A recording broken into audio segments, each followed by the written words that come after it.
Hello, I found this video today. There's a lot of good quotes. I recommend watching it. I disagree with the premise. I try to make videos that I can send to people on Facebook and on YouTube. I'm sure before social media, people would just sort of email videos, and before that, they would actually just mail videos. And what is Facebook if it's not? I've been trying to explain it for so many years. It's sort of like, what a valedictorian is, a person who had the best grades out of a whole class. And I think there was something like 500 people in my high school graduating class.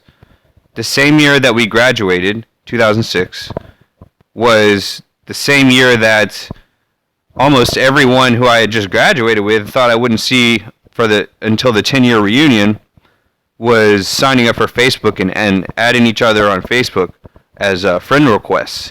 And back then, you had to have like a college ID that was active, and it sort of slowly transformed into everyone joined. I mean, who wouldn't want to go? It was sort of like Harvard.com or something. And what else? Something about that. Oh, well, so it's sort of like everyone who wasn't the valedictorian's chance to sort of give a speech. And what's so funny is, like, leading up to that, before that, it was just email, instant messenger and stuff, and all for lack of a better term, diss tracks. Like in rap and music, there's something called diss tracks. And the trash that we used to talk to each other, we used to hack into each other's accounts and all type of things. Talking trash online, and that sort of, the results of that could be seen on my Facebook wall. People would go and sort of people that I personally knew and wouldn't really take it personally because I know people so well. Like some of my closest friends, I'm not even friends with on Facebook. It's like, I'm deleting you. I'll never add you on Facebook again. And it just sort of, that happens. I don't know why. I would only say that because I think other people can relate to that. Oh, so desecrated is the word that some people like Nicolas Cage has a mausoleum. And I learned about mausoleums in a video game.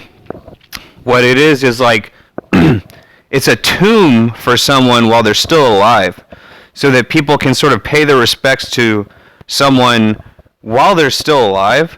And the thing is that occasionally it gets desecrated. People like with spray paint, like graffiti, like, even, I wasn't going to mention it. I've been sort of extremely sad because out of respect for a couple of varmints, like two pests that would sort of show up in my backyard, I was afraid that they were going to eat my turtle. I'll just say they were raccoons. And I was sitting there watching them. They were eating like cat food. And then they crawled up to where my turtle was in his little tub, in his little house. He has his shelter and everything. And they acted like they were going to take him. And then they didn't. And I was like, no, I'll never let him stay out overnight. And eventually, the two raccoons had sort of warmed up to me enough. They thought I was like their owner, or like their, I don't know, they're almost identical behavior to dogs. They make sounds like dogs and all this stuff. And they were sort of treating me like I was their owner. Like I would throw something for them and they would go fetch it and everything. And so I didn't even think twice. I ended up leaving my turtle out overnight and using a teapot kettle to keep him with warm water, like it was sort of like a little heated pool or a hot tub. And then the next morning, this happened last week. The first thing that I thought when I woke up was I have to go heat up a tea kettle and warm up my turtle's tub. And I went out there and he was gone. He was just gone. And I think that the raccoons took him out of disrespect this time. It was sort of like the quote from the movie Goodfellas when at the beginning Ray Liotta is talking about, you know, people used to carry my mom's groceries all the way from the grocery store to my house. You know why? It was out of respect. And so it was out of like they lost their respect for me and especially my turtle, unless they wanted him as their pet, their own pet. Because he's gone. I mean, he's completely gone. And I was very devastated. Thankfully, I had my praying mantis as my emotional support. He's not an animal. He's close to it. And he just passed away. It's like the first cold day of the year. It's like extremely... sorry for disregarding that. I don't remember what that comment was. See, this is 59. Well, it's not the first cold. I think it's been that cold before. Anyways, I was considering putting my praying mantis in honey and trying to make him into one of those, like, on Reddit. I'm getting notifications from Reddit Mantis, and it showed a thousands of year old mantis that was in ember or whatever, like tree sap. It might just be honey. I don't know. I'm considering entombing him in like honey, like at the beginning scene of Jurassic Park. So, anyways, in Goodfellas, what's so funny is Joe Pesci is less than 5.5 feet tall, and the actor he was portraying, Thomas Two Guns DeSimone, Italian American mobster, he, when I'm watching this movie, apparently lived with his mother. From what I could see from the last scene, he gets dressed up in what might have been his father's old suit, and he goes out to go to a mafia induction ceremony. He doesn't return, and the thing is, like, it was pretty clear he was living with his mom. He wasn't just like at his mom's house for no reason. And so what's so comical is the idea that, like, one of the most for lack of a better word, pickup artist sort of character in real life was living with his mom. I really don't think so. Like, there's something not right about that, and especially considering he was 6.5 feet tall, and Joe Pesci portraying him as 5.5 feet tall. I really think that Karen Hill, the real life woman who Lorraine Bracco portrays in Goodfellas, whatever terminology I'm using, was having an affair with Thomas Two Guns DeSimone of the Italian American mob. Meanwhile, she was married to Henry Hill. And, you know, I think that's the ultimate big-time, big mistake that Tommy Two Guns DeSimone made. Just after, I think I made a video about it about a week ago. I didn't realize he was 6.5 feet tall. Like, to compare Ray Liotta's Henry Hill character in Goodfellas next to Joe Pesci's Tommy DeVito character, is what they changed his last name to. There's no way that Joe Pesci would be having an affair with Ray Liotta's wife. There's just no way. Just look at them. They look like a miniature raccoon next to like a larger raccoon. But in real life, the Tommy Two Guns was like a giant. He was 6.5 feet tall. Anyways, no disrespect, David Goggins. He's like Goliath, right? Like the first two letters of his name are like Goliath. I throw out a lot of comments whenever I can about a Goliath. And what's so funny is his first name is David too. And so I don't know if I mentioned this in this video. It's so difficult to make videos for Facebook and YouTube. It's two different attitudes, two different mindsets. It's two different atmospheres. I don't know. I copy and pasted the Matthew 2:26. It might be 4:26. Chapter 4, verse 26, whatever. It's impossible to serve two masters, or whatever. So anyways, that still rings true today. That still rings true. So I think I found why is this joke ultimately so funny is because there's some misunderstanding, And what the ultimate joke is, the full quote could be switched out for, instead of, I have a fever and the only cure is more cowbell, it could be, I have a yeast infection and the only cure is more yeast.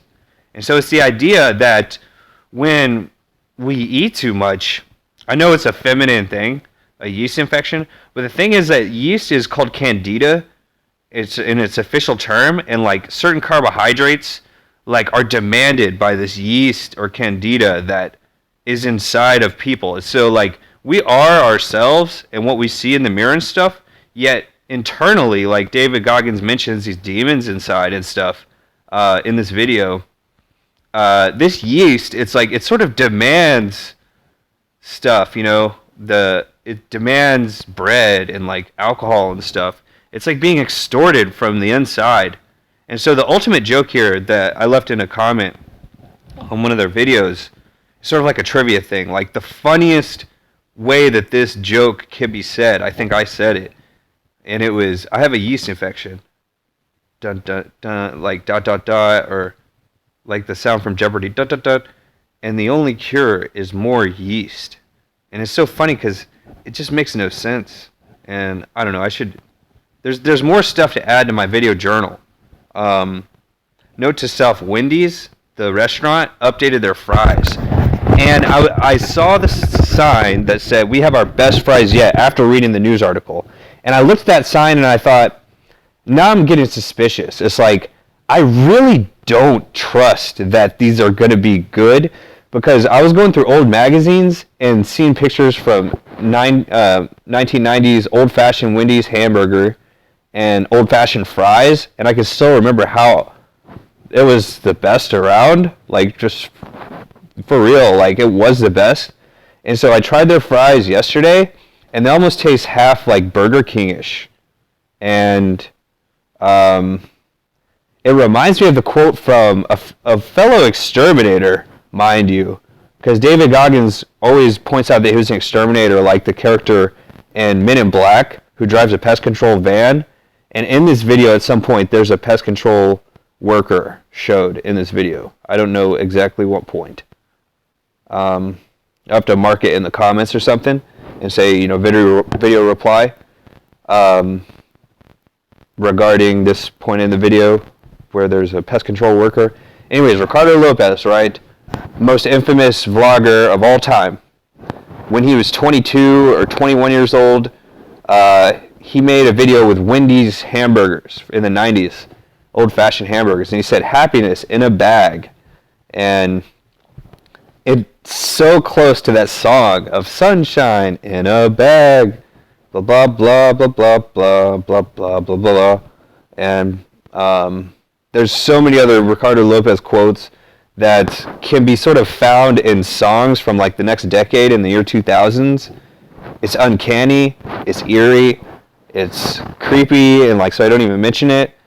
If I could just clip out the one little quote where he says, happiness in a bag, and he looks at the camera and it's Wendy's, fries and burger and everything, it's like, well, he's not really that wrong about it. They had their food, like if you look at advertisements from the 90s and see how they used to look, like they weren't square cut patties, and they tasted different. The burger tasted different. The bun tasted different.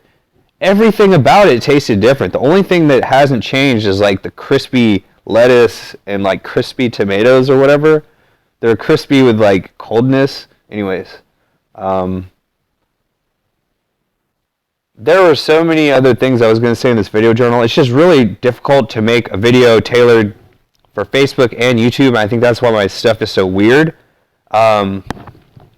Yesterday, the news broke that someone who I didn't even know existed on Earth had passed away, named Rob Skiba, S-K-I-B-A. And I watched a video that he made, his last video on his YouTube channel. He has 200,000 subscribers. I've never been touched in such a way. Someone's passing away that I'd never even seen before, known, heard their name or anything. The world is just I don't know if I want to say a lighter place without his presence on Earth.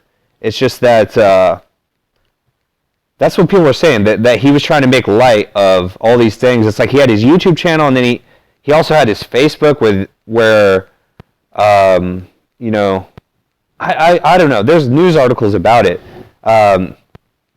He passed away, and he was he had sort of created, I don't know, it's clear that his stuff was sort of tailored across all platforms to be universal. And Saturday Night Live is good at that. They have like an international target audience. You know, to try to make material or whatever for Instagram. Instagram is that word is most like Amsterdam. I'm just being honest. Just being frank, like Ben Franklin. You know, to try to make, all these places have different types of content.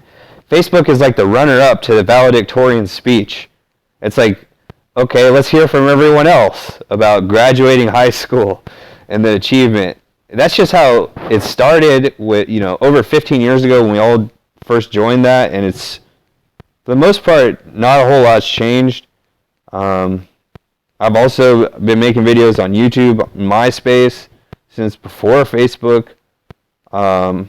Before I made digital videos, I made physical, like, videos with a old-timey camera, like real full movies and everything.